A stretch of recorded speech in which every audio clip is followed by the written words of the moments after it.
Hello everyone, Giltar here with another video with a discussion topic. Actually, today's discussion topic will be an extension or an addition to my last video discussing an alternative to taking legal action when companies like Hasbro or Bandai deal with the third-party industry. Now, in that video, I really focused upon the individual case, the individual customizer, scratch builder, kit basher who wants to be able to call their handmade, personalized object a transformer with a capital T.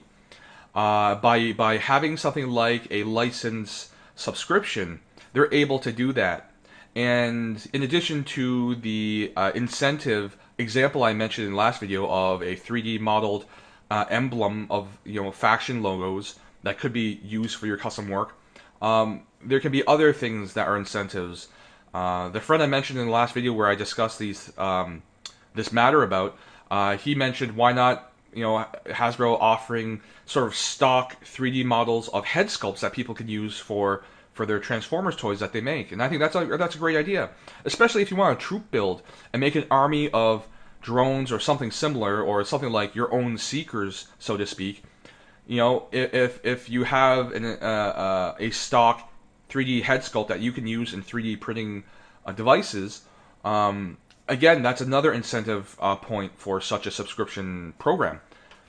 Now, I want to mention a person who really engaged to a really great level in that video in the text comment section with me. We must have messaged or text or commented back and forth like a dozen times or more.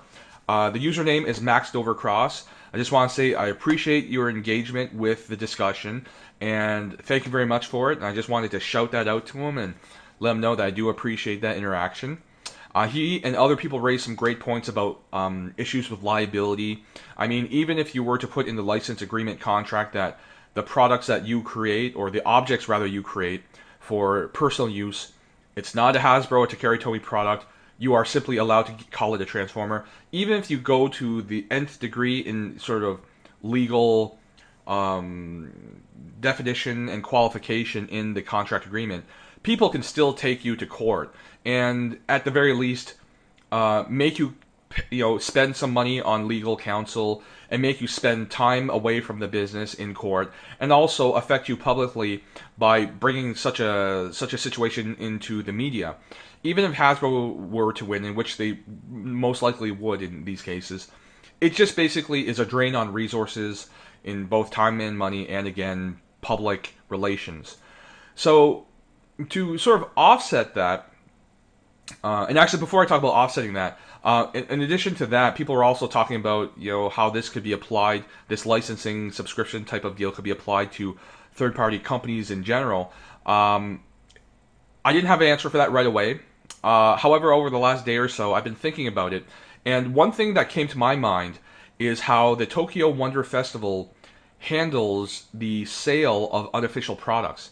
For anybody who doesn't know, the Tokyo Wonder Festival is an annual expo convention type deal in Japan, where garage kit builders and other people of similar interests and backgrounds and hobbies come there, or go to there rather, and essentially sell their products, sell their designs.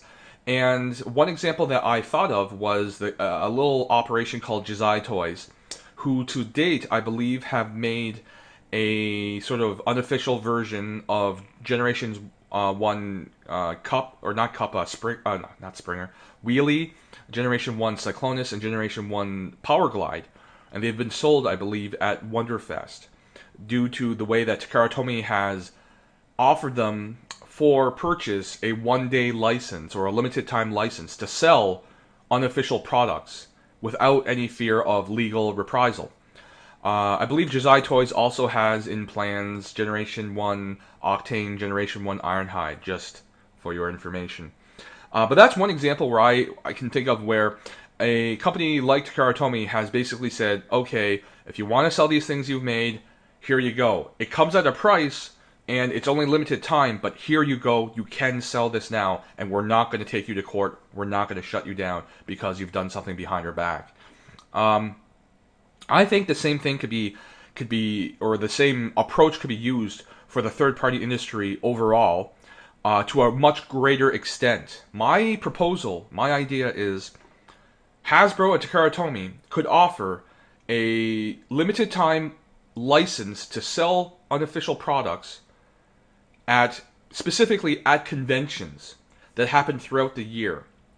And for a certain amount of money, you as a third party or unofficial product maker, producer, you buy this license, it lasts a year, let's say, just as for an example, but we can, you can say anything else you want, like monthly or a license that lasts event by event or convention by convention. So you can buy it for BotCon specifically, for example. You buy a license and then you're able to sell your products without legal repercussion for the duration of that convention. So if it's a 2-day convention, your license allows you to sell your products for 2 days, no problems. Afterwards, though, until the next convention, either if you have a year-long subscription for this license, you get to sell it again, or you'll have to renew your subscription for the next convention you intend to sell your products at. I think that's a valid and viable solution that can really help everybody involved essentially win something out of it, get something out of it. People talked about, okay, well, what about quality control and the overabundance of people getting a license as a third-party producer and selling them on the retail shelves? This problem or this solution, addresses that problem. Like I said, it's limited time and it's only giving you permission to sell your products at conventions. So at least that way we can limit the proliferation of third-party products where Hasbro and Takara Tomy can't really have any semblance of input or control. By limiting it to convention events, it allows Hasbro and Takara Tomy to go, okay, well maybe we're not getting as much of a hit in our losses or whatever that we normally think we are. For third-party producers, this gives them flexibility.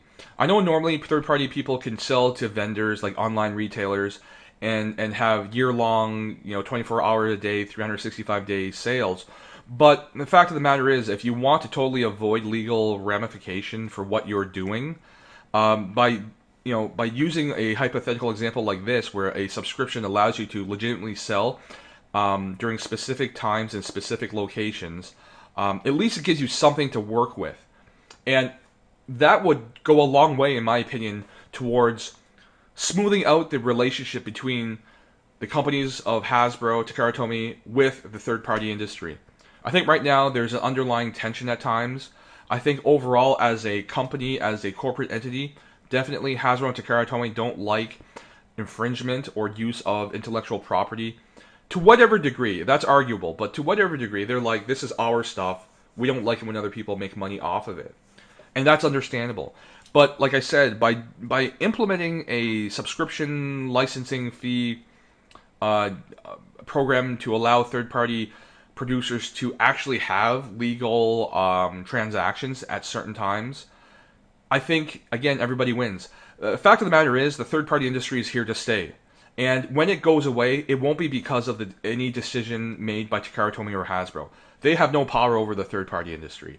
It's here because there is a demand for it, and there is a vast range of producers who are able to provide what the people want, what the customer with money wants. It's very apparent that people have not only the desire, but the ability to buy into third-party products. And there is a significant economy for the third-party industry. Fact of the matter is, these products range from $5, $10 up to over $100 depending on what you're buying.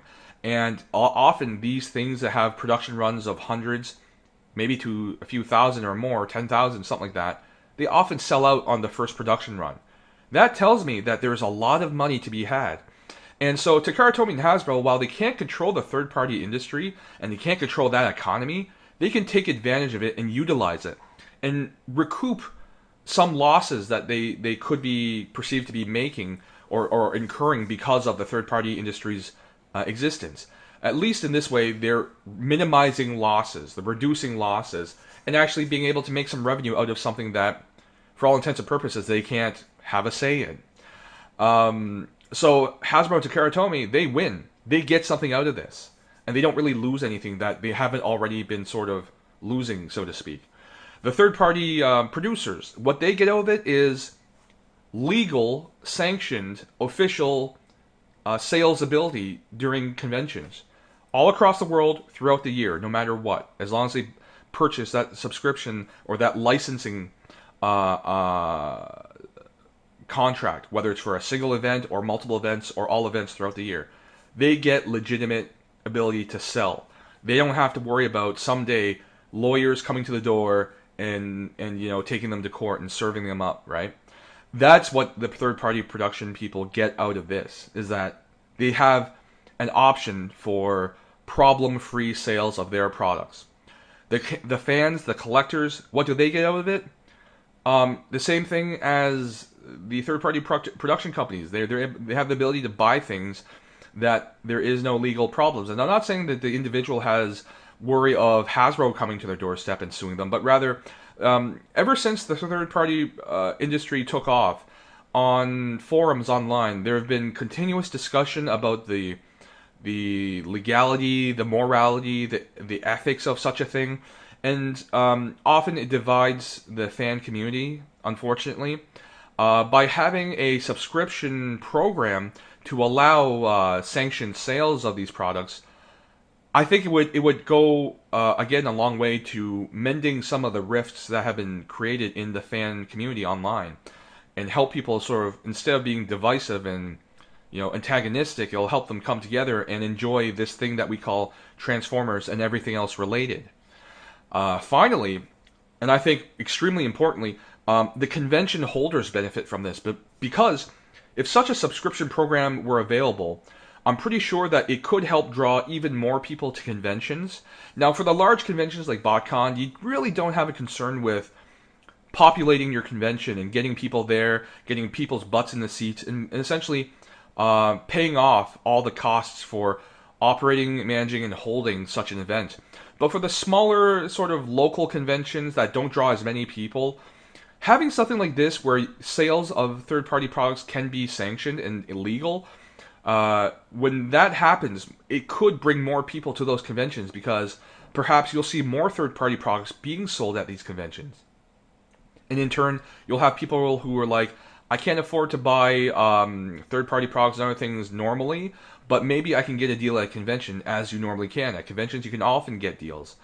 So this would help the convention holders. It would also help the local economy, the hotels, the restaurants, the other local businesses that benefit from out-of-town, out-of-city visitors during convention time.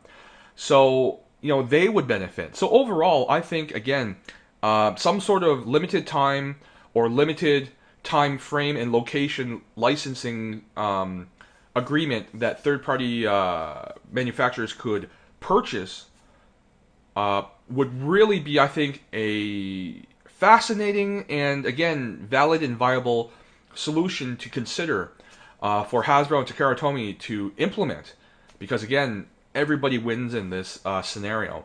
So those are just some of my thoughts on this topic. Once again, I would really welcome any sort of engagement in discussion. I always welcome video and comment text responses, as long as they're relevant to the discussion, they're productive, and they get things going and continue things going. As usual, thank you very much for watching. Have yourselves a great day, and I'll see you at the next video.